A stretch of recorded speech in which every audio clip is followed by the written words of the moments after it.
Hi everybody, my name is Paola Rodriguez and I'm a psychotherapist and a sex therapist, and I have a practice called Life Discovery in the beautiful city of Miami.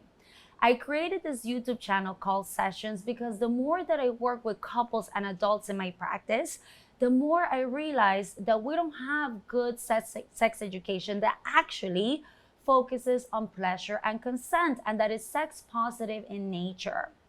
As a Latina, bicultural, cisgender woman, I grew up with a lot of messages that I internalized.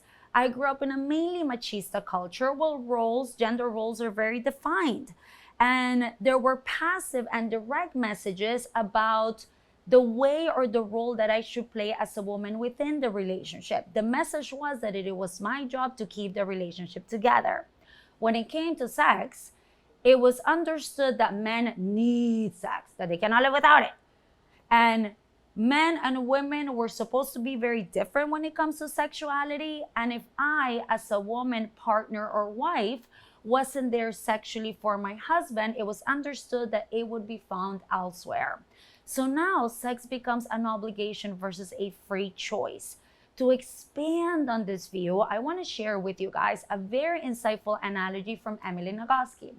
She says, we are all born with a rich and fertile plot of land. This little plot of land we're going to call our garden.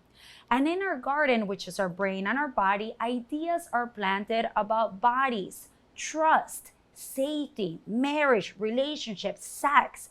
And as we grow, and now it's our turn to take care of this garden, we're looking at this beautiful garden and it is packed.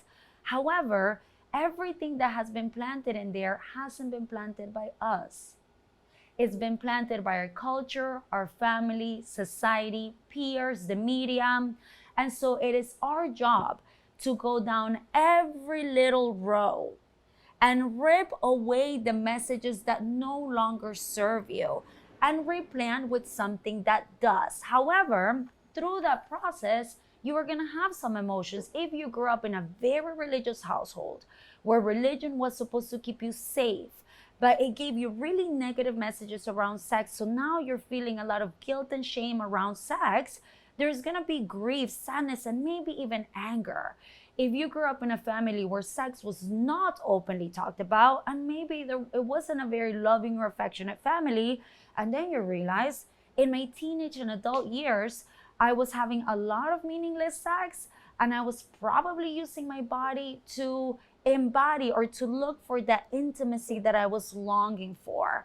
There may be a part of you that's going to be angry at the people you love. I invite you to embark in this journey of learning, discovery, and healing. All you have to do is subscribe to my channel, Sexxions, and I believe in the power of community. So if you know someone that can use this information, that is intrigued to learn, please share my YouTube channel with them as well.